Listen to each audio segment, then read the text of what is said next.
peut-être avant tout des remerciements pour cette invitation, cet accueil, et plus particulièrement, on ne va pas être très original, mais à Marianne qui a témoigné d'une organisation, d'un suivi hors pair. Merci beaucoup. Donc la commande était la suivante. On va vous présenter ce projet Arago-IA. Donc ça sonne comme un cri de guerre, mais vous allez voir, ce n'est pas tout à fait un. C'est une recherche collaborative autour des usages et non-usages des IAG au lycée. Et la commande était à la fois de vous expliquer un petit peu la genèse du projet. Pour ça, on va être obligé de revenir un petit peu en arrière et de vous expliquer comment on s'est rencontrés et comment on a monté ensemble aussi 2 projets collaboratifs en classe de littérature autour des IAG. Ensuite, on reviendra sur cette recherche collaborative et sur la façon dont elle se construit actuellement, puisqu'on intégrera à la rentrée le réseau des Léa-IFE avec nos premiers pas dans cette recherche avant de conclure. Alors, le projet Arago-IA tire son nom du lieu où se déroule la recherche, c'est-à-dire le lycée François Arago à Perpignan, dans les Pyrénées-Orientales. C'est un établissement de centre-ville qui accueille environ 2000 élèves et étudiants. Ce projet de recherche a bénéficié de plusieurs soutiens institutionnels et a obtenu un financement de l'INSPE dans le cadre du développement de l'articulation terrain, recherche et formation. Nous sommes ravis, effectivement, notre projet intègre en septembre 2026 le réseau des Léa-IFE, ce qui constitue pour nous une étape importante. Notre équipe est pluridisciplinaire. Elle réunit une douzaine d'enseignants du lycée issus de différentes disciplines, un CPE et un personnel de direction, et 2 enseignantes chercheuses, donc Sandrine Basile, spécialiste de la didactique de la littérature, et Anita Messaoui, en sciences donc, de l'information, de la communication et des sciences de l'éducation. Alors l'objectif du projet, le nom fonctionne un petit peu comme un acronyme, est de mieux comprendre le fonctionnement des IAG, des intelligences artificielles génératives, d'identifier et comprendre les réticences, les usages et les non-usages qui en sont faits au sein de notre établissement. Plus précisément, nous cherchons à comprendre dans quelles conditions cela pourrait contribuer à réduire certaines inégalités scolaires. Notre préoccupation n'est pas tant de savoir s'il faut ou non utiliser l'IA à l'école, mais plutôt une préoccupation éducative, comprendre en fait cette technologie avec nos élèves, son fonctionnement, et développer donc l'esprit critique des élèves. Alors pour que ce soit un tout petit peu plus clair, on va revenir sur la genèse du projet. Et avant ce projet, il y a eu deux premiers projets qui étaient dans la classe de français, plus particulièrement dans la classe de littérature, qui parlaient des usages buissonniers. Alors on a repris l'expression de Certeau, c'est-à-dire des usages informels des élèves vers des pratiques qui pouvaient peut-être être scolarisables, en tout cas tâtonnantes, et peut-être coïncider de façon féconde avec un questionnement en recherche. Donc ces 2 projets, on vous a noté les acronymes, projet 2PIAEUS et le projet IA Gepetto, avec un financement... Alors, on a l'impression, de financement Faculté d'éducation, Université de Montpellier, INSPE et l'IRDEF. Rien que ça. Et une collaboration étroite avec une équipe québécoise de chercheuses, c'est le laboratoire de littératie multimodale avec Eleonora Achera et Nathalie Lasselle. Et ce sont évidemment ces travaux qui coïncident avec les travaux actuels sur les IAG en lien avec la classe de français et la production d'écrits. Alors, cette première recherche collaborative, elle vise à concevoir des ressources pour la classe de français et pour la formation des enseignants autour des usages possibles des IAG en situation de production d'écrits, de lecture littéraire, du cycle 3 jusqu'à l'université. Cette recherche engage 4 enseignantes praticiennes, donc Béatrice Alonso, Marie Suzinski, Marianne Loz et moi-même. Notre particularité, c'est que nous sommes enseignantes du second degré, en collège ou en lycée, et nous intervenons toutes les 4 dans le cadre de la formation des futurs enseignants, aussi bien dans le premier degré et ou, pour certaines, dans le second degré. Cela constitue donc un double ancrage, à la fois dans la pratique de classe et en situation de formation. Alors, je vais rapidement, parce que c'était aussi la commande de Marianne, et que nous, on a obéi à cette commande, vous donner les premiers pas dans cette recherche et évidemment les premiers résultats dans les recherches de PIAES et IAGP2.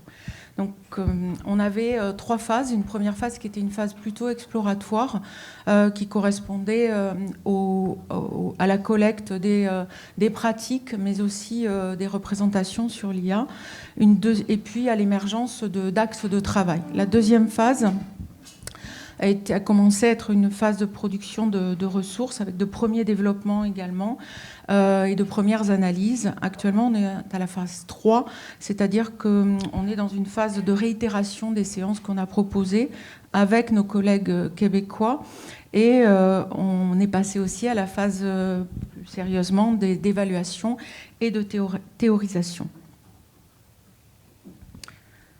Alors, la première phase de notre recherche correspond vraiment à une phase diagnostique dont les résultats ont permis d'identifier 4 axes de travail et ont fait l'objet de publications dans le numéro de la revue Le Français d'aujourd'hui, des robots dans la classe. Alors, cette première phase de recherche, elle a permis de mettre à jour 3 résultats. Le premier, chez les enseignantes, la crainte de perdre les règles du jeu, c'est-à-dire la crainte de la remise en question du contrat didactique, la crainte de la perte de sens de ce que signifie apprendre, s'approprier des savoirs, développer des compétences, en déléguant certaines tâches à la machine. La deuxième, c'est une crainte plutôt de rupture épistémologique, une forme d'inquiétude liée à l'irruption des mathématiques et des logiques statistiques dans notre discipline, les lettres, donc, qui est basée sur la subjectivité et l'interprétation. Et enfin, une opposition des usages dits bêtes qui consisterait en fait à copier-coller une consigne en fait dans un prompt, et des usages intelligents, plus fins, de dépasser vraiment au profit de 2 textes. Un texte qui serait...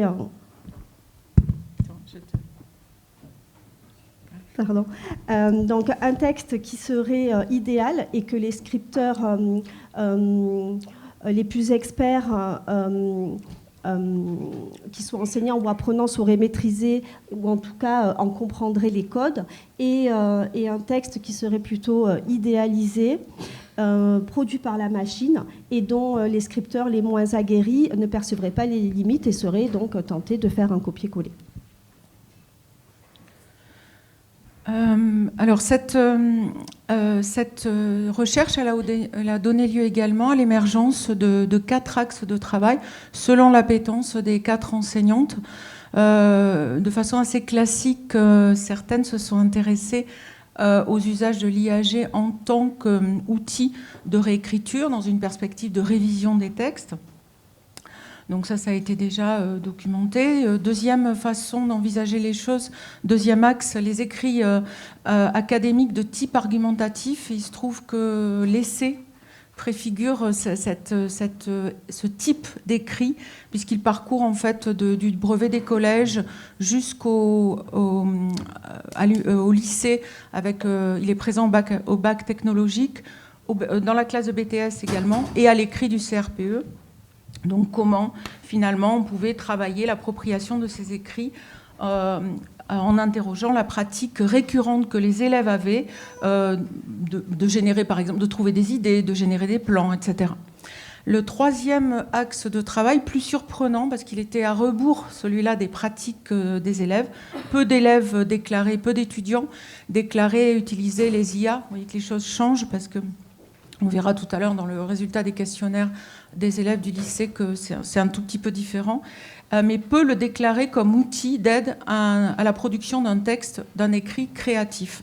Et de fait, nous, on s'y est quand même intéressé avec l'intuition que ça pouvait être peut-être un outil intéressant pour faire advenir les caractéristiques génériques, pragmatiques d'un écrit et d'un genre littéraire. Et le troisième axe, aussi bizarre que ça puisse paraître, c'est celui des écrits de la réception. Alors je précise, parce que j'ai parlé à beaucoup d'enseignants de mathématiques depuis ce matin, mais finalement à deux seulement enseignantes et formatrices ou chercheuses en lettres. Donc peut-être je réexplique. Donc écrits de la réception, ça va être tous les écrits qu'on va faire produire aux élèves, qu'on produit pour les faire réagir subjectivement sur un texte, avec l'idée que cette réaction subjective va les amener vers une interprétation. Et bizarrement, cet autre axe pouvait être intéressant parce que les élèves qu'on a interrogés se servaient des IA pour demander aux IA ce qu'ils pensaient de la fin de Don Juan, par exemple. On vous racontera tout à l'heure. Et évidemment, les deux, aussi surprenant que cela puisse paraître, les deux axes qui ont un petit peu pris le dessus sur les deux autres, ce sont les deux derniers.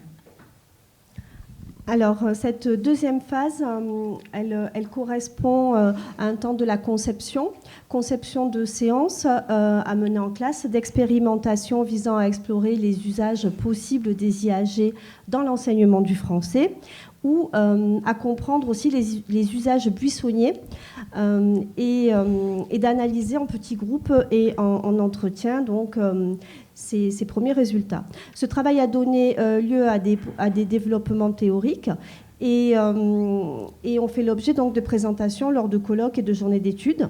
L'enjeu de cette phase 2 n'était pas d'évaluer l'efficacité des dispositifs, mais bien de comprendre ce qu'ils révèlent en fait des processus de lecture, des processus d'écriture et de l'appropriation des savoirs avec les IAG dans les pratiques des élèves.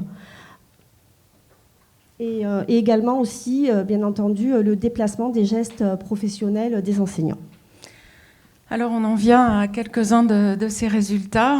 Nos intuitions de départ, c'était l'idée d'un grand chamboulement, d'un grand bouleversement, et avec l'idée que ça allait générer de l'imprévu.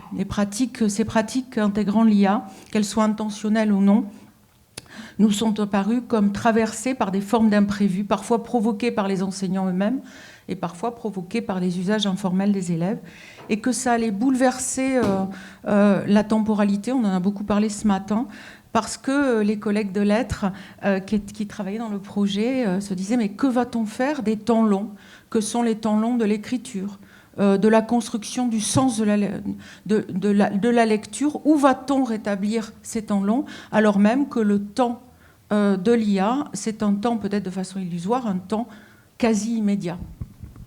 Alors, c'est que faire en gros de cette, alors c'est pas la quatrième dimension, mais cette troisième temporalité. Alors, on est allé convoquer, c'est là que des cadres qui étaient qu'on a mobilisés a posteriori, qui nous permettaient d'éclairer la place et les effets de cet imprévu dans les situations d'enseignement avec l'IA générative. Le premier cadre, c'est un cadre qui avait déjà été utilisé par Marie-Sylvie, ici présente, et Bénédicte Choquy-Milsand. Ce sont les concepts de chronogénèse, mésogénèse, topogénèse. Ce cadre qui nous est apparu assez fécond pour penser l'usage d'un outil numérique, parce que effectivement l'IA introduisait ici la possibilité d'une troisième instance d'écriture liée à une délégation de l'acte d'écrire. Là, je fais allusion aux travaux récents d'Anne-Marie Petitjean, et on voyait bien que cette IA, elle apparaissait dans notre contrat didactique comme une nouvelle instance qui allait bouleverser à la fois le temps long, mais aussi les places de chacun, et enfin les situations d'apprentissage. Le deuxième cadre qu'on a convoqué à l'occasion des 26e rencontres des chercheurs en didactique de la littérature, puisque la thématique c'était l'imprévu, donc on s'est dit pourquoi pas. Le second cadre, c'est celui de la notion d'imprévu. Alors, une définition opératoire de l'imprévu qui est formulée, moi je n'ai pas latéralisé, mais qui doit être sur ce côté-là, avec l'idée d'une perturbation dans le déroulement attendu de l'activité. Ce qui nous a semblé intéressant, c'est le fait de se dire que cet imprévu pouvait devenir un moteur d'apprentissage ou de transformation didactique. Alors, j'ai noté quelques-unes des recherches sur l'imprévu et notamment l'improvisation. Ces recherches montrent que la notion d'imprévu a été longtemps connotée négativement comme une situation de crise ou une situation d'épreuve. En fait, était un moment de déséquilibre qui allait rompre le fil de l'action didactique. Et ces auteurs invitaient une relecture de cette idée, avec l'idée que l'enjeu ne serait pas tant d'éviter l'imprévu que de maintenir la continuité de l'activité, le sens de l'action, malgré les bouleversements, malgré les irruptions et les surprises. L'improvisation deviendrait alors une forme d'adaptation située. Bon, là, l'adaptation, les enseignants, normalement, savent faire. Une manière de préserver la cohérence du geste professionnel tout en intégrant l'aléa. Et donc, la seconde référence qui nous a été qui nous est apparue pertinente là-dessus, elle était empruntée à de Raymond, elle est ancienne. Elle évoquait la nécessité de travailler à côté de l'événement, avant que l'événement, en anticipant, avec une anticipation souple qui permet d'imaginer plusieurs possibles, mais aussi après l'événement, dans un travail de retissage du sens. Et cette dimension parlait, c'est ce qui nous a séduite, la possibilité agile de l'événement. Alors, quel résultat ? Premier résultat, une reconfiguration, sans trop de grandes surprises, des temporalités d'apprentissage. Je vous ai noté les 4 citations des 4 collègues que Mylène a présentées tout à l'heure. Et toutes font état, dans les entretiens de remise en situation dynamique qu'on a pu mener, de l'émergence de temps nouveaux, un temps récursif lié aux interactions successives avec l'IA, un temps parallèle qui s'insère dans la séance sans la remplacer, un temps différé ou inversé. On en parlait ce matin, les élèves font un travail à la maison rapidement, ils font rédiger quelque chose à l'IA. Le temps long et le temps de la réflexion, il va être déplacé vers la classe.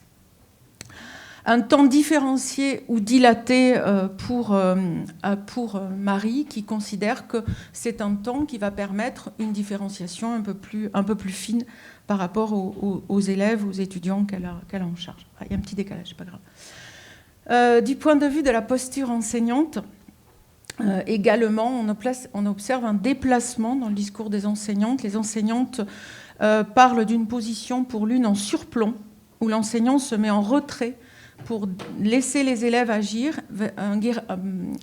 C'est Marianne qui parle d'un guidage périphérique. Et ce mouvement s'accompagne sans cesse dans le discours des enseignants de l'idée d'une reprise en main a posteriori, d'un après-coup d'une reprise en main, où l'intervention de l'enseignant visera à accompagner cette distance critique vis-à-vis des productions générées. Et enfin, Marie parle même d'un transfert du pilotage. Elle dit qu'elle n'a plus l'impression de guider sa séance, mais de guider le travail même des élèves.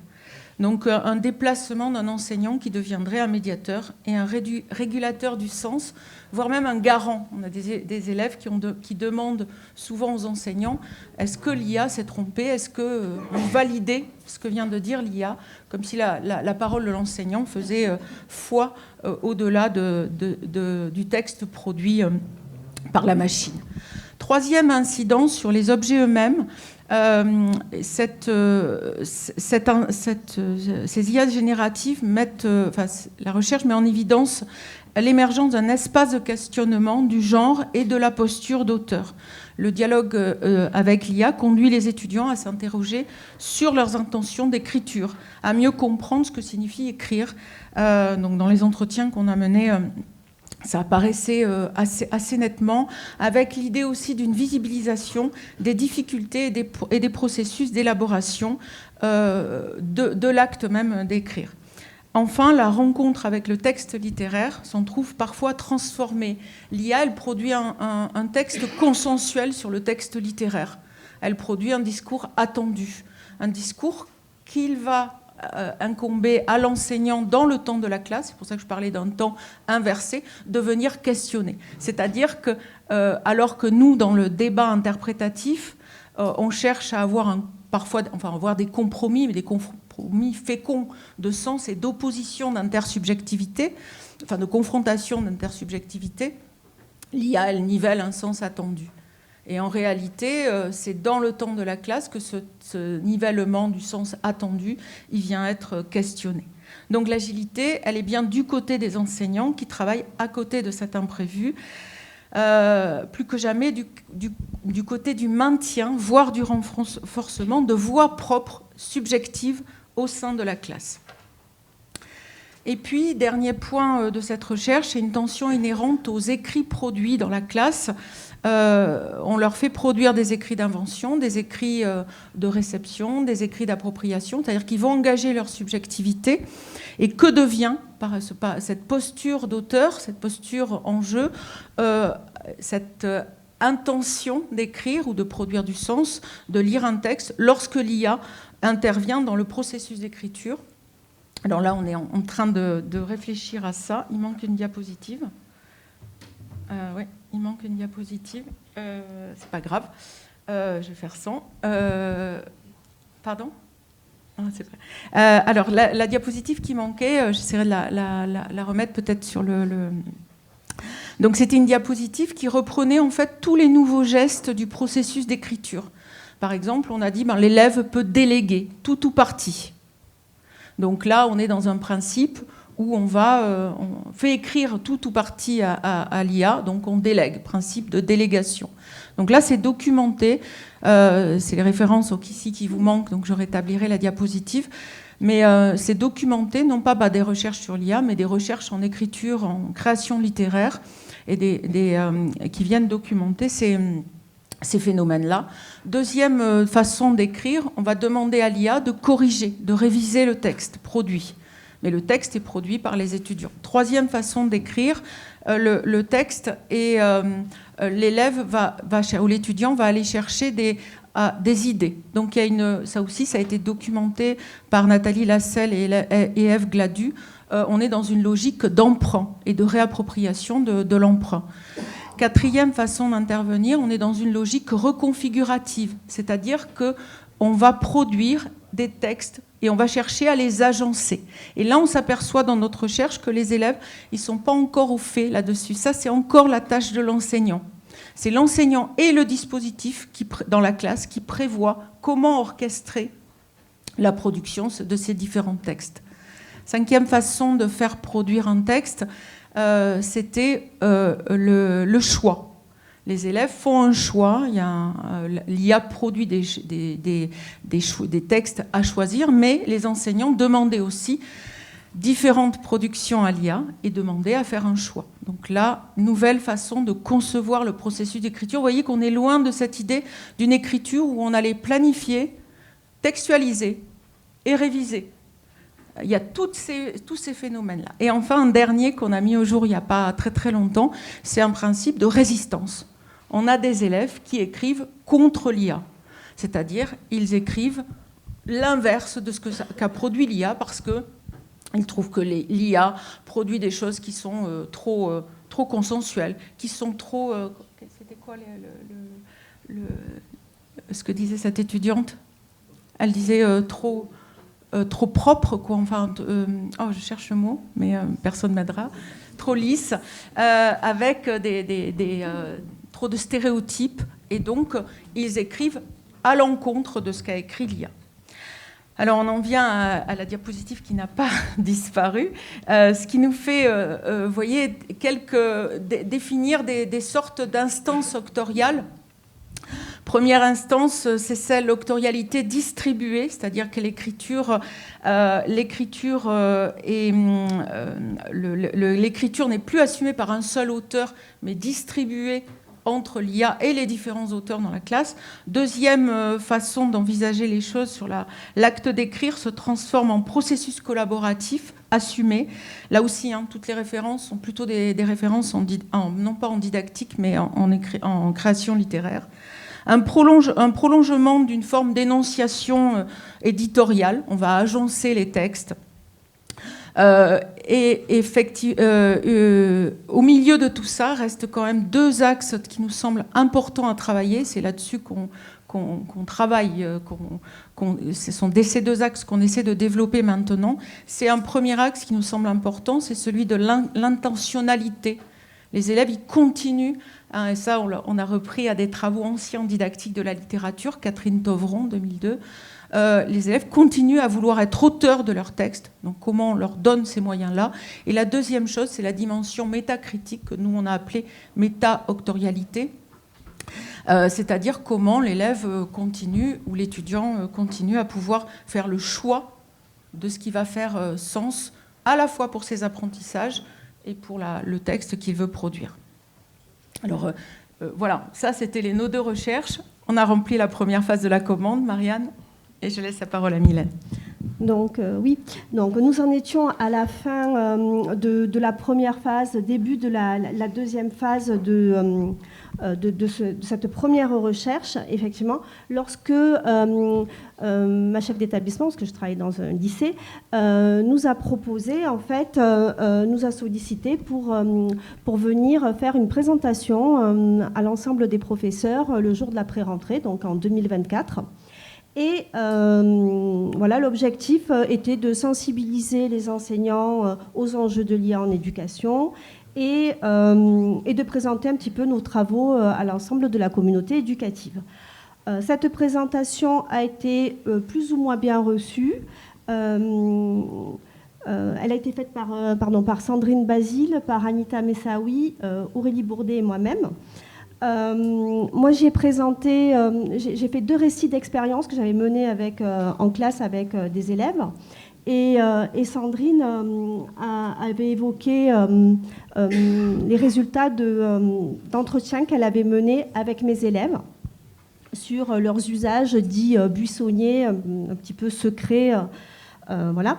Et les enseignants sont revenus vers moi après cette journée de présentation et ils étaient séduits par plusieurs aspects.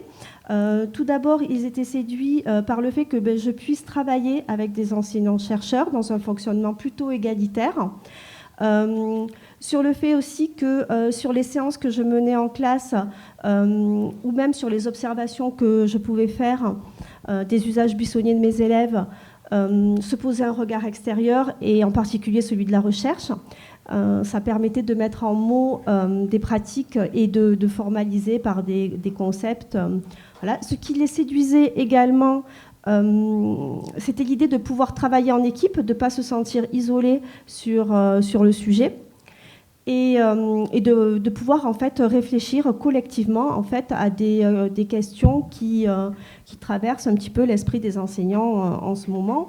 Comment prendre en compte les usages réels des élèves, que faire de ces pratiques qui sont discrètes, voire, on a parlé, j'ai entendu plusieurs fois ce matin, triche.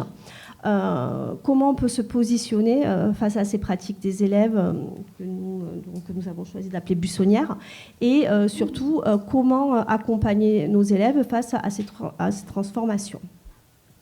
Donc, à l'initiative de ma chef d'établissement, de Madame Oubria, un groupe de volontaires s'est constitué au sein du lycée et s'est ouvert un temps long de réflexion collective pendant près d'une année. Nous avions des réunions régulières et nous avons constitué un collectif stable de travail et partageant en fait des préoccupations communes autour des IAG dans l'enseignement. Et très rapidement, la question de la reconnaissance institutionnelle, de la rémunération du travail engagé lors de ces réflexions s'est posée. Et Sandrine nous a proposé donc d'envisager une candidature au réseau des LEAIFE. Cette perspective nous a immédiatement semblé intéressante. Elle était très soutenue par ma chef d'établissement. Nous avions conscience que le projet était un petit peu jeune. Et d'ailleurs, donc, notre candidature n'a pas été retenue. Mais ça a constitué quand même une étape particulièrement importante et formatrice, puisque nous avons pu échanger avec les évaluateurs. Ça nous a permis d'affiner notre problématique, et de clarifier et structurer notre projet. Par ailleurs, à cette occasion, la CARDI nous a proposé donc un accompagnement qui s'est révélé précieux pour poursuivre donc notre réflexion. Nous passons donc à notre temps qui était le temps de la maturation. Celui-ci était accompagné par la CARDI tout au long de l'année, disons 2025. La CARDI nous a aidé à établir d'abord un diagnostic avec un questionnaire enseignant. Chaque membre a pu identifier ses besoins, ses inquiétudes, se positionner par rapport à ses objectifs et aussi définir son degré d'engagement dans le projet. La CARDI, lors de ces réunions, a joué un rôle d'ami critique en soutenant la dynamique du groupe et par des dispositifs d'animation proposés. Ça nous a permis en fait de donner la parole à tout le monde et de déplacer un petit peu l'attention qui était quand même plutôt sur les enseignantes chercheuses. Et ça a permis à tout le monde d'exprimer ses questionnements et de se positionner.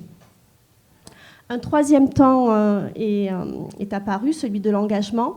À partir du questionnaire enseignant, nous avons pu remarquer donc des premiers constats partagés. Nous avons, à partir de là, décidé de mener plusieurs actions et notamment, nous avons élaboré un questionnaire qui a été destiné aux élèves afin de comprendre dans notre lycée quels étaient leurs usages, quelles étaient leurs représentations des intelligences artificielles et leurs connaissances. Parallèlement, on a mis en place une organisation de travail. On a observé un petit peu ce qui se passait du côté des réseaux des LAIF. On a créé un espace collaboratif sur Tribu afin d'avoir des éléments partagés, des documents au même endroit, un agenda également pour coordonner le travail. Chaque membre s'est également engagé dans une démarche d'auto-formation et de formation à travers des lectures scientifiques et des formations disciplinaires intégrant l'IA. Et nous avons aussi participé à un séminaire sur l'IA. Et puis nous avons aussi travaillé pendant cette année à la présentation du projet aux élèves, à l'explication de ce projet aux familles et également à la communauté éducative, puisque, vous l'avez entendu, c'est un grand lycée et tout le monde ne participe pas au projet. Donc on en vient à la deuxième commande. Là, on a expliqué la genèse et on en vient à cette idée de construire une recherche collaborative avec les difficultés que ça peut présenter. Donc on a repris la méthodologie en fait qu'on avait utilisée pour les deux recherches en littérature, qui est en fait une approche de recherche de design en éducation qui nous a semblé adaptée, particulièrement adaptée aux technologies éducatives pour sa flexibilité, son ancrage dans le réel, et puis l'idée que ce processus d'analyse, de conception, mise à l'essai et ajustement, avec au milieu amélioration des pratiques et production de connaissances applicables, nous semblait intéressant dans ce cadre-là. À noter que cette recherche, cette approche n'est pas une méthode stabilisée avec un dispositif qui va fermer. C'est ce qui nous a aussi intéressés et ce qui a intéressé les collègues. Mais il y avait cette dimension de négociation continue, des attentes, des phases de preuve, de validation par la recherche qui était intéressant pour les enseignants. Alors, si on regarde, c'est bien cette tension qui a été difficile à mener avec, on va dire, trois pôles. Un pôle autour des chercheuses qui sont là souvent pour garantir cette rigueur méthodologique, la collecte des traces, et puis évidemment toute la dimension de valorisation, de théorisation et de savoir qui va être produit derrière. Les praticiens, qui sont des praticiens réflexifs, qui sont moteurs dans le dispositif, qui vont le mettre à l'épreuve, mais qui aussi vont interpréter les contraintes, contribuer à la problématisation et, dans notre cas, participer aussi à l'analyse. Donc, dans le cadre de ce collectif, ce collectif qui va servir à pouvoir interroger. Mylène disait que ce qui les avait séduits, c'était l'idée qu'on était à égalité. En tout cas, il y a une seconde voie, il y a un regard de leur côté. Les points de vigilance, on peut les imaginer. Le fait de pouvoir définir un problème suffisamment situé pour qu'il puisse être travaillé par les collègues, mais assez problématisé pour devenir un objet de recherche. Une stabilisation des rôles sans enfermement de ces rôles, qui conçoit, enseigner, observer, analyser, documenter. Il faut aussi composer avec les contraintes de terrain, le calendrier scolaire, les programmes, la classe, le départ à la retraite de la chef d'établissement, les ressources disponibles. Éviter que la solution conçue aussi ne masque la question de recherche. Les risques, c'est d'instrumentaliser le terrain, d'établir une confusion finalement entre l'accompagnement, la recherche, ou l'inverse, la réduction de la collaboration, une simple consultation. En gros, est-ce que c'est bien ce qu'on fait, hein, et puis un effacement trop grand des asymétries des différents rôles. Notre vigilance, elle a dû porter donc sur le fait de documenter les reformulations successives de la question, de distinguer les critères de réussite du dispositif et les critères de validité scientifique, d'accepter que la solution évolue, l'itération fait partie de la preuve, mais si elle est explicitée, et de rendre visibles les arbitrages entre ce qui est faisable du point de vue pédagogique et la robustesse méthodologique.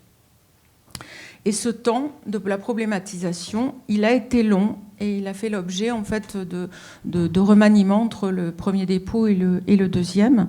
Le premier, je vais aller trop vite.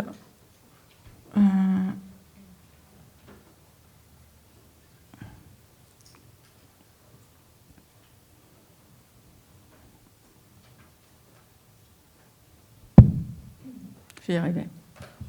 Ok. Le premier, c'est une question de recherche qui se confondait finalement avec les questions de terrain qui étaient trop nombreuses. Donc, je passe vite, on l'a restabilisé. On l'a restabilisé autour à quelles conditions pédagogiques, didactiques, éthiques les usages des IAG soutiennent-ils ou fragilisent-ils les apprentissages, avec en ligne de mire l'idée que aussi on travaillait à réduire les inégalités. Et la deuxième était autour de la transformation des postures enseignantes et pourquoi pas de l'émergence d'une professionnalité. Nos entrées étaient trop larges, de fait on les a resserrées, et on les a resserrées, Mylène y reviendra tout à l'heure, autour des usages et non-usages, on y tient, parce que dans le projet il y a des gens qui ont différentes postures, il y en a qui utilisent les IA dans la classe, qui les intègrent, il y en a qui sont méfiants, qui veulent apprendre, et puis il y en a qui sont en opposition, qui ne veulent pas les utiliser, ou simplement à des fins informatives. Et le troisième point de vigilance, il a été entre le premier et le second projet. Donc le premier projet, on a fait figurer les citations des enseignants sur la motivation. C'était une partie importante qui était demandée dans le dossier les AIFE. Et eux faisaient état d'une volonté de pouvoir établir de bonnes pratiques. Donc ça, on l'a laissé tel quel dans le premier projet, dans l'urgence du dépôt. Et ça posait évidemment une question... une tension épistémologique parce que, évidemment, qu'est-ce que sont les bonnes pratiques ? Eh bien, cette expression, par exemple, elle a complètement disparu du discours des enseignants et elle s'est déplacée plutôt autour de la nécessité de produire des connaissances sur des pratiques situées. C'est-à-dire qu'en fait, ce qu'ils veulent, c'est former une communauté de pratiques, de réflexion qui sera capable, au même plan que les élèves, de pouvoir réfléchir à ces usages et non-usages des IA. Je te laisse la parole pour le deuxième point qui a fait l'objet d'une petite tension, d'un recadrage. Oui, la méthodologie à clarifier, effectivement. On pensait en fait que c'était une force de pouvoir nous appuyer sur un modèle qui était déjà éprouvé. Mais en fait, on s'est rendu compte au fur et à mesure des réunions que les conditions, elles avaient été favorisées et particulièrement facilitantes. parce que nous enseignons la même discipline, parce que nous avions des habitudes de travail ensemble, parce que nous étions toutes familiarisées aussi avec la recherche. Et nous disposions également d'un terrain d'enquête en partie commun, puisque nous intervenions toutes sur un groupe de licence première année. Autrement dit, le cadre collaboratif préexistait à la recherche elle-même. Ah pardon, c'est moi. Pardon. Et du coup, c'est un peu petit, non, ça va. Et il y a eu un premier malentendu autour de cette recherche design en éducation, autour de la notion de prototype que nous, on employait, non pas comme quelque chose de stabilisé, c'est-à-dire le prototype dans notre esprit, c'était pas forcément l'idée d'avoir quelque chose de stabilisé qui allait faire foi dans une séance, par exemple, que l'on met en œuvre et qui va ensuite servir d'exemplification. Mais ce prototype, cette ressource, qui n'est pas une fin en soi dans la RDE, il sert à enquêter sur les pratiques, les obstacles, les résistances, les ajustements, les conditions d'usage. Et donc, ce malentendu, il a été accru avec ce que je mentionnais tout à l'heure, c'est-à-dire les écarts importants entre les pratiques des collègues et leur volonté ou non d'intégrer l'IA dans la classe.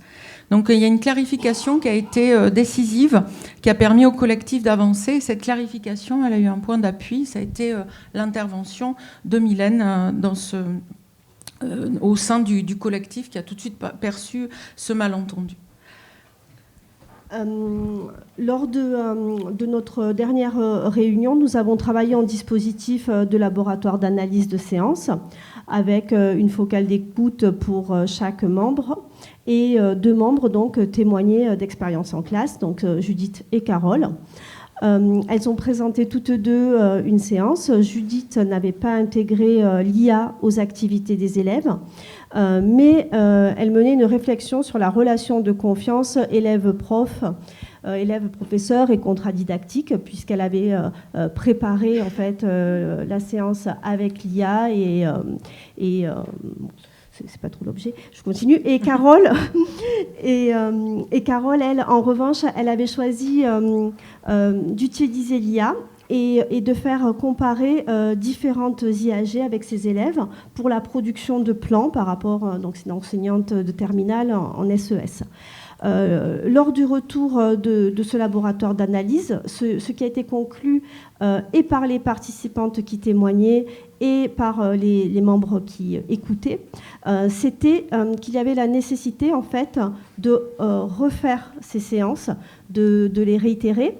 Et il y avait une prise de conscience en fait de ce qu'était un prototype, ce qui avait posé problème, ce qui faisait un petit peu peur aux enseignants. C'est en fait imposé comme une évidence, un protocole à expérimenter. Et deuxième élément aussi qui a été mis en évidence, c'était la nécessité de se former pour les enseignants à la collecte des données. Par rapport aux prompts, par exemple, aux traces en fait de conversation des élèves. Et la troisième évidence, ça a été la transparence dans les usages, aussi bien du côté des enseignants que du côté des élèves.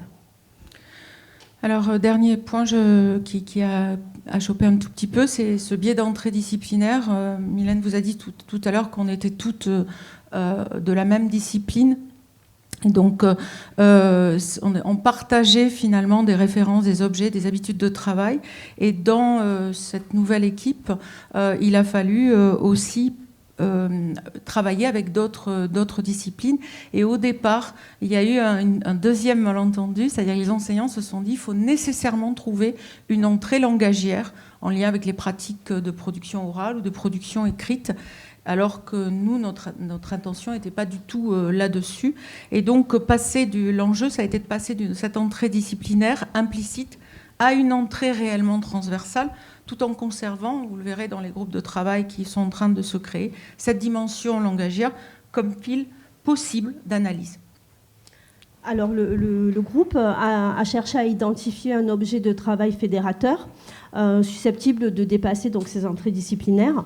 Et dans cette perspective, donc Abdelina, mon collègue de mathématiques, qui est aussi professeur principal de terminale, a proposé de prendre comme point d'entrée l'exercice du grand oral, parce que c'est une proposition qui présentait plusieurs avantages.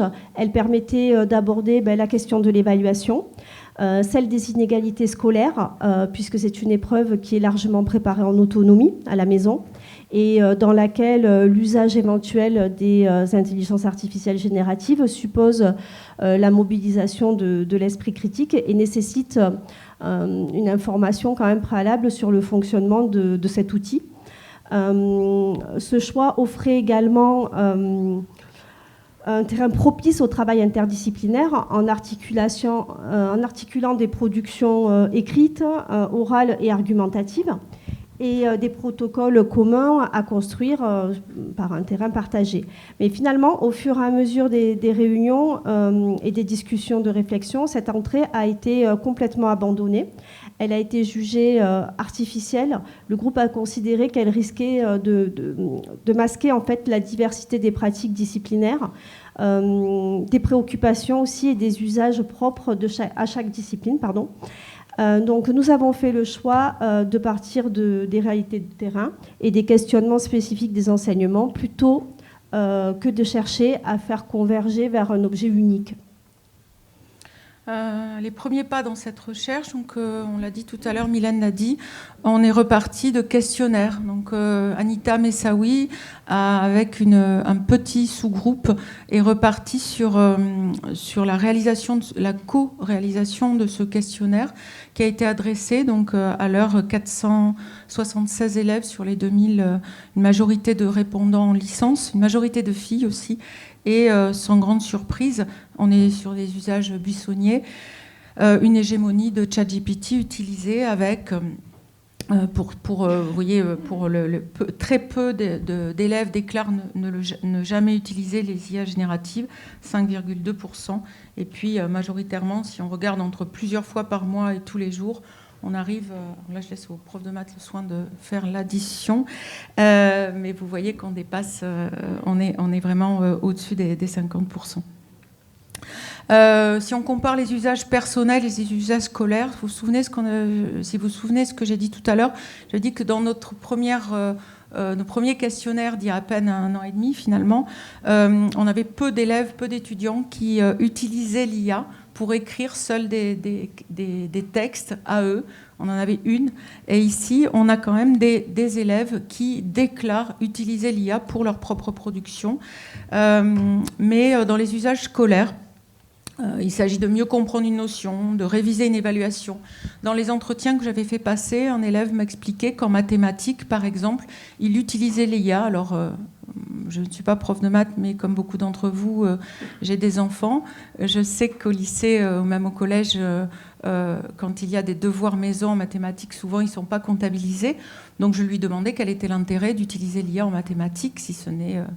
Et il m'a expliqué qu'en fait, il s'entraînait. Il mettait le cours du professeur de mathématiques dans l'IA, il mettait les exercices, il lui demandait de reformuler d'autres exercices avec de nouvelles données et de lui expliquer la démarche. Voilà.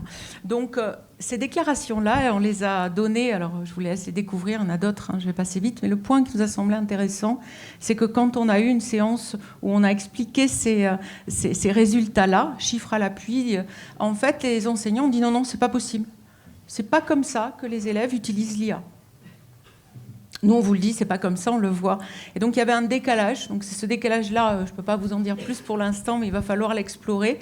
En tout cas, les enseignants pensent que leurs élèves, n'utilisent pas l'IA de la façon dont ils l'ont déclaré. Ensuite, concernant la littératie liée aux IA, donc... notamment, on leur a posé la question de savoir s'ils vérifiaient que l'IA ne s'était pas trompée. On a 4,2, une moyenne de 4,2 sur 5 d'élèves qui déclarent qu'ils vérifient. Un peu moins concernant les élèves qui demandent à l'IA d'expliquer comment elle a fait pour trouver la solution. Et enfin, un peu moins encore pour ceux qui demandent des sources. Donc ces questionnaires, pour l'instant, on est en train de finir leur exploitation et on va aussi les utiliser puisque notre idée, c'est bien de partir des usages des élèves pour savoir comment, ensuite, en contrepartie, on va pouvoir travailler soit à intégrer certains usages dits buissonniers dans la classe, mais aussi travailler sur les résistances des élèves parce qu'on va voir, il n'y a pas que des élèves qui utilisent l'IA. Alors oui, on voit émerger des préoccupations du côté des élèves et des préoccupations aussi du côté des enseignants. Alors du côté des élèves d'abord, des résistances avec à plusieurs reprises l'expression d'une crainte de perte de compétences et de compétences rédactionnelles en particulier. Et aussi le désir, on l'a vu à plusieurs reprises, de préserver l'espace classe. De dire, j'ai pas envie de travailler avec l'IA en classe. La classe, c'est fait pour travailler, donc sans IA. Comme un espace de réflexion, un espace de travail où l'on fait des efforts, en fait. Ensuite, des résistances toujours d'élèves, on en a vu dans leur discours, on trouve qui sont plutôt d'ordre du repère et de l'auto-évaluation, de l'estime de soi, de l'image qu'on a de soi-même. Et certains élèves donc déclarent que s'ils n'arrivent pas à développer certaines compétences, leur estime peut baisser. Enfin, des préoccupations qui reviennent régulièrement du côté des enseignants.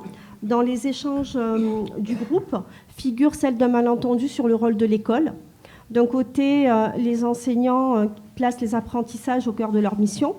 Il s'agit de permettre aux élèves de construire des savoirs, des compétences, des capacités, de devenir autonomes. Et de l'autre, les élèves qui sont préoccupés par leur réussite et donc par la note, par l'évaluation et l'obtention donc d'une bonne note. Parce que c'est comme ça que fonctionne le système scolaire. Et des craintes plus générales, en fait, sont apparues sur le rôle de l'école et le rôle de l'enseignant.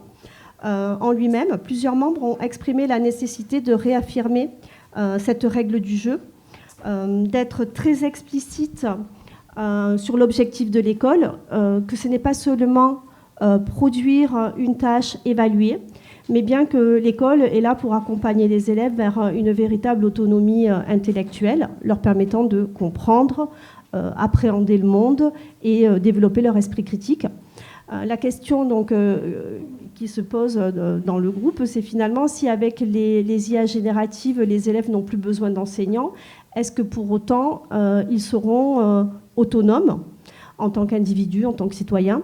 Le rôle de l'enseignant demeure pour les enseignants eux-mêmes essentiel pour apprendre aux élèves à utiliser l'IA de manière éclairée.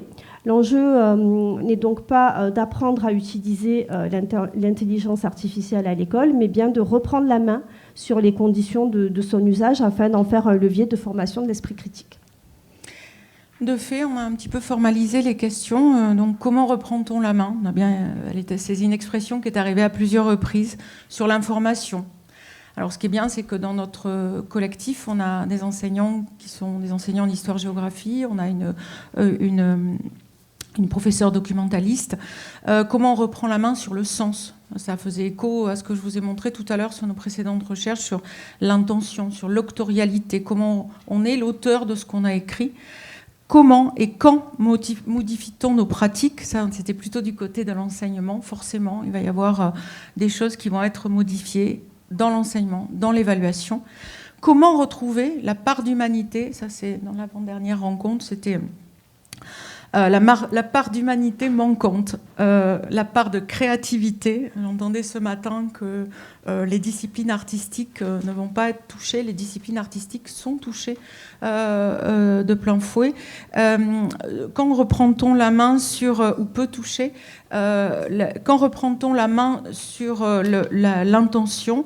Et puis, on en a peu parlé, mais dans le collectif, on a 2-3 collègues qui ont envisagé aussi les choses du point de vue de l'écologie, parce que jusqu'à présent, on en a un tout petit peu parlé ce matin, mais c'est quelque chose qui, dans les réponses au questionnaire, figure peu. Par contre, parmi les élèves très résistants à l'IA, qui refusent d'utiliser l'IA, il y a la dimension idéologique, il y a la dimension éthique des fameux clickers à l'autre bout du monde qu'on exploite pour valider les performances de l'IA, et la dimension écologique.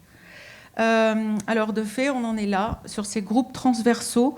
Donc un usage, un groupe, enfin un sous-groupe, sont des groupes fluides, on va dire. Un usage qui concerne les usages et les représentations. Une collègue, la dernière fois, la collègue documentaliste, a parlé de posture et de polarisation de posture entre les gens qui ne veulent pas, y compris les élèves, et ceux qui veulent à tout prix. Et là-dessus, elle disait que ça pouvait être intéressant de déplacer entre une IA diabolisée d'un côté ou révélée comme une baguette magique à la solution de tous les apprentissages. Donc entre facilitation et facilité finalement. Les enjeux, ça serait de dépasser ces représentations polarisées, de rendre les usages déclarables et discutables, de construire une transparence des pratiques entre enseignants et élèves.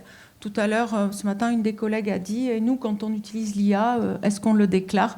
Dans l'expérience qu'a menée Judith dans sa classe, oui, on le déclare, à la grande surprise des élèves.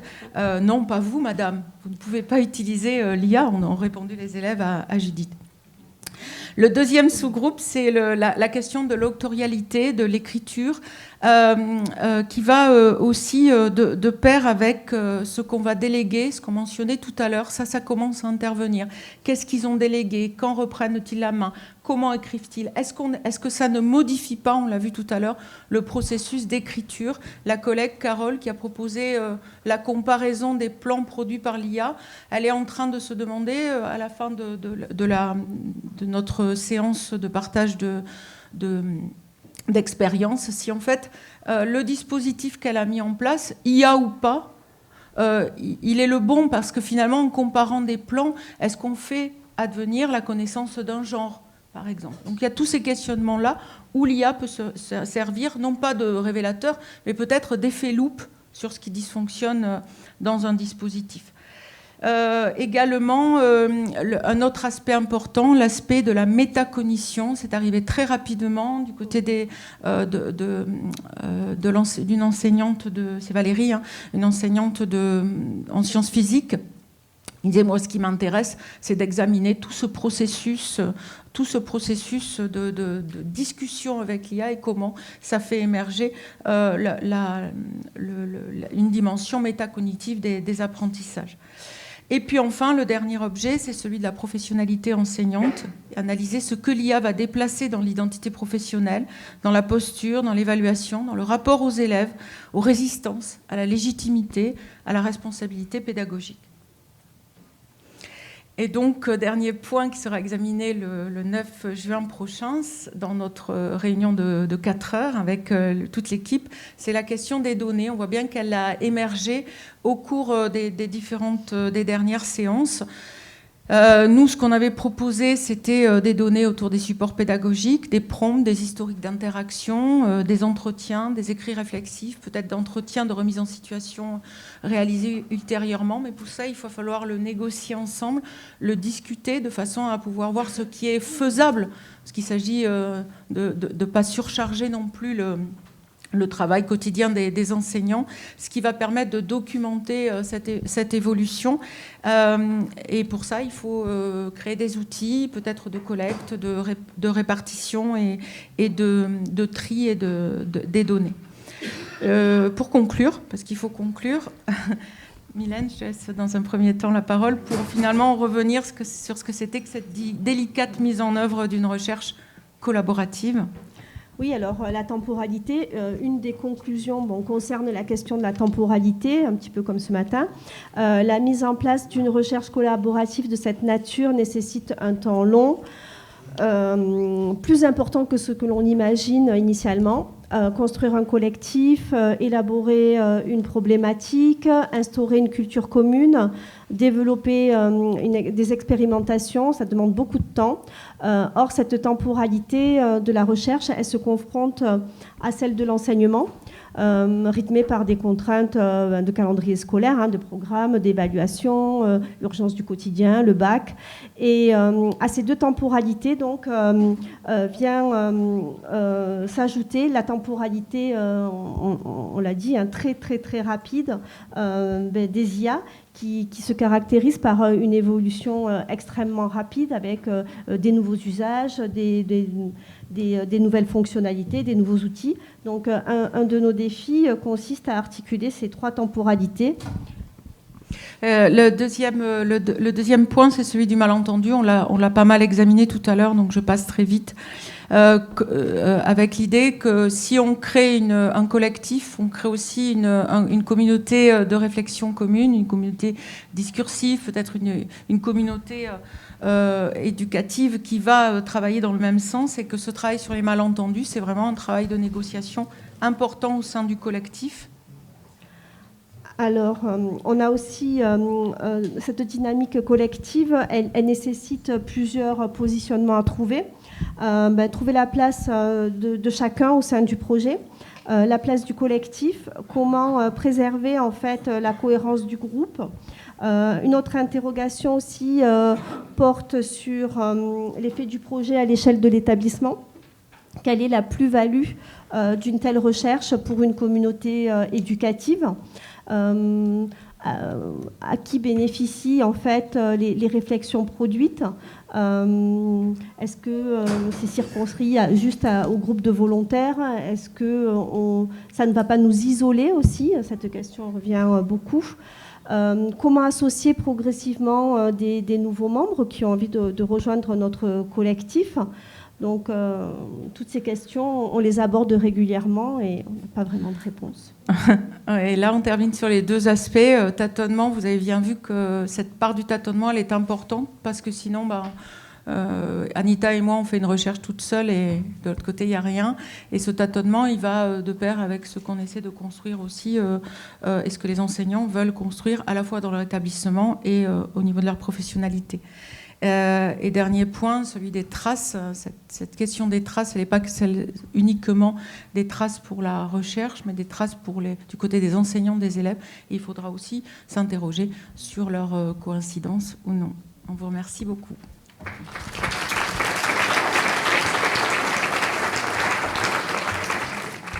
Merci beaucoup à toutes les deux. C'était très intéressant. Il y a quelque chose qui m'a frappé, c'est les verbatims des enseignants qui semblent dire que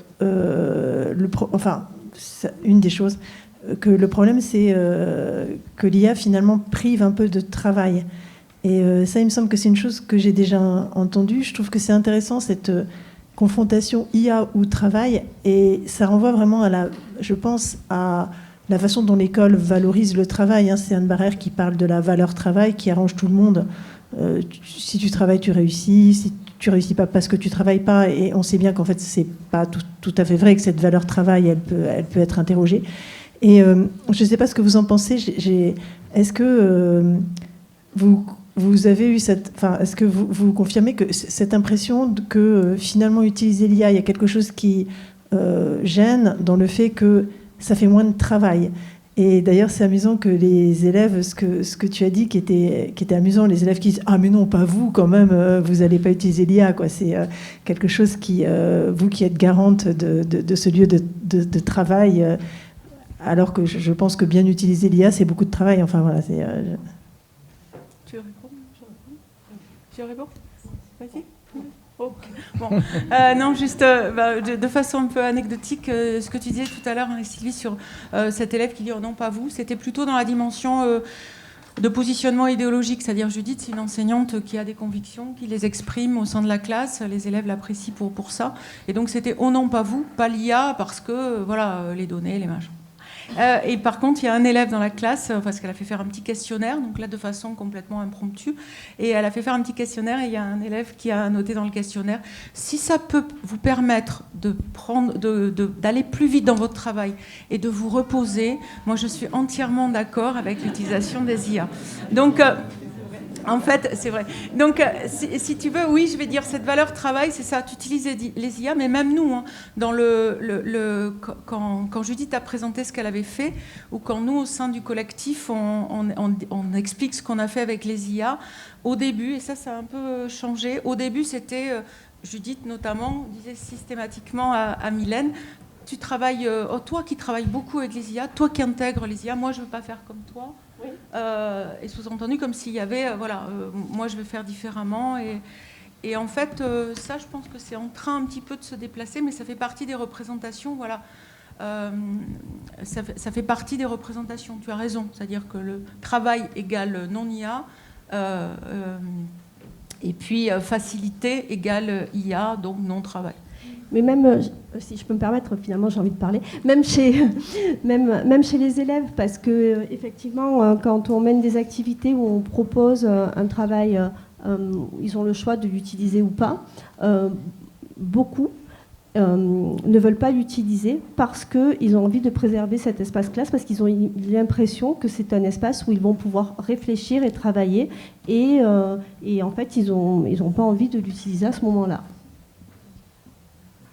L'idée, elle est partagée du côté aussi des élèves. Bonjour, merci beaucoup pour cette présentation qui montre toute la complexité de monter des vraies recherches collaboratives, etc., et le temps nécessaire. J'ai une question, vous avez dit au début, les enseignants, ils partaient avec l'idée de donner des bonnes pratiques. Vous avez ensuite, ça a été abandonné en quelque sorte, mais du coup, vous parlez aussi d'étendre au-delà des enseignants qui ont participé dans l'établissement aux autres enseignants de l'établissement. Mais du coup, comment vous allez faire ? Quelles recommandations vous allez faire, sans aller jusqu'à définir des bonnes pratiques généralisées, ce qui me paraît illusoire, puisque chaque classe est différente, chaque contexte est différent. Qu'est-ce que vous donneriez comme recommandation aux enseignants ? Parce que c'est ça qu'ils vont vous demander probablement les autres enseignants. Enfin, j'imagine en tout cas. Non. Tu répondras tout à l'heure ? Oui. Alors, je vais répondre en deux temps. C'est vraiment, en tout cas, c'est une question importante. Deux choses. D'abord, l'idée, c'était pas de donner des préconisations, parce que au sein de l'établissement, il y a vraiment pour l'instant, c'est Bertie qui était là et qui nous avait prévenu, elle a dit ça risque de faire scission dans l'établissement entre ceux qui sont dans le projet, ceux qui ne sont pas. Donc l'idée, c'était de pouvoir se dire, on travaille à comprendre ce que c'est, à le faire comprendre aux élèves et à le dédiaboliser. Voilà, c'était plutôt cette idée-là. Et ensuite, le fait de pouvoir progressivement se dire que ça devient un outil. Alors ce matin, le terme d'outil il a été contesté, ou de prothèse, mais en tout cas, ça devient quelque chose qu'on va pouvoir utiliser ou ne pas utiliser, sans qu'on soit tout d'un coup taxé de diaboliser l'IA parce qu'on ne veut pas l'utiliser, ou au contraire de l'utiliser à tout prix parce qu'il faut le faire. Une des grandes craintes de l'équipe, ça a été qu'il y ait une mainmise de l'institution, et notamment avec l'avènement de l'environnement numérique à la rentrée, qu'on devienne un terrain d'expérimentation pour aller vérifier si cette IA fonctionne bien. Parce que la dimension du projet, c'est de ne pas justement aller voir si une IA fonctionne bien, c'est comment, avec un truc clé en main, comment on va utiliser comme il faut une IA, et voilà. C'est évidemment de pouvoir s'en dire, là non, j'ai pas utilisé parce que j'en avais pas besoin, parce que je réfléchis, parce que c'est une pensée complexe et que je me la réserve, etc. Donc pour l'instant c'est comme ça. Et pour la deuxième partie, j'avais annoncé 2 parties, puis parfois en cours de route j'en oublie une. La deuxième partie, c'est nos projets de ressources à produire, ils ont évolué. C'est-à-dire qu'au début, il y avait cette crainte du prototype qui allait être le truc qui venait exemplifier la bonne pratique. Et en fait, il y a des gens qui disent moi, je vais travailler autour de séances menées avec l'IA en regardant ce que ça révèle du point de vue de la métacognition. Il y en a qui ont dit non, moi, je veux rester en dehors. Je veux travailler à informer les élèves et à voir comment on peut les informer sur les usages. Donc, ils vont être plutôt dans la production de ressources informatives. Et il y en a qui ont dit, mais il y a des choses qui ne se résolvent ni d'un côté ni de l'autre, ni en faisant, ni en regardant. Et il y a des choses qui vont se résoudre en débattant. Donc il y en a qui ont, sur des questions vives liées à l'IA, qui ont proposé des activités, ou en tout cas des ressources fondées justement, des interviews, des débats. Et là, c'est encore à l'état de germe. Il va falloir compter sur la créativité des enseignants pour toutes ces questions qui ne peuvent pas être traitées soit du point de vue d'une réponse purement informatique, soit du point de vue d'un traitement purement pratique en classe, quoi. Est-ce que ça répond à la... Merci. Vas-y. Oui, pardon. Oui, pour compléter, on avait aussi évoqué la possibilité de réfléchir plutôt en termes de situation problème. Qu'est-ce qui me pose problème dans mon quotidien et de voir les réponses qu'on pouvait y apporter. Par exemple, la résistance des élèves, ça a posé problème aux enseignants. Parce que peut-être, d'un point de vue purement, enfin presque de façon stéréotypée, ils imaginaient que les élèves allaient tous montrer un engouement formidable envers les IA. Et en fait, cette résistance-là, ça les a interrogés. Donc, qu'est-ce que je fais si un élève résiste alors que dans ma classe, dans mon cours, j'ai prévu un usage des IA pour la métacognition, par exemple. Merci beaucoup pour votre présentation. Juste à la fin, vous avez proposé 3 points. Je fais vite parce que je vois le temps qui file, mais vous avez proposé la dimension écologique, éthique. Comment vous avez accompagné les élèves sur la dimension éthique et les enseignants, parce que vous l'avez signalé et je vous remercie, parce qu'on l'a peu eu ce matin et c'est un des enjeux fondamentaux sur lesquels, en tout cas côté suisse, c'est une des questions fondamentales qu'on se pose et sur lequel pour le moment il est difficile d'avoir des réponses. Quand je vois tout ce que vous faites avec les élèves et quand j'entends qu'on met le cours du prof de maths dans l'IA, voilà, les questions éthiques, elles se posent, elles sont là. Et comment vous l'avez traité, à la fois avec les élèves et avec les enseignants. Merci. Tu réponds, je réponds ? Je réponds, tu réponds après, c'est ça. On ne l'a pas traité encore parce que c'est une des questions. Là, je vous ai montré les sous-groupes de réflexion. Il y a plein de choses. Là, on débute. Alors, notre première année, elle a servi surtout à stabiliser à la fois le questionnement de terrain et les questions de recherche. Et puis, stabiliser le groupe, à faire en sorte qu'on fasse groupe, qu'on fasse collectif, alors même qu'on n'avait pas tous les mêmes enjeux dans ces questions-là. Donc, c'est une question qui est à l'œuvre. Et c'est une question, en revanche, qui n'était pas forcément dans le premier projet. Et c'est avec l'arrivée de ce collègue où c'est devenu une question prégnante, effectivement. Et relayée par la professeure documentaliste et puis professeure de maths Abdelila, dont on parlait tout à l'heure. Mais voilà, peut-être l'année prochaine, on pourra en dire plus. Désolée.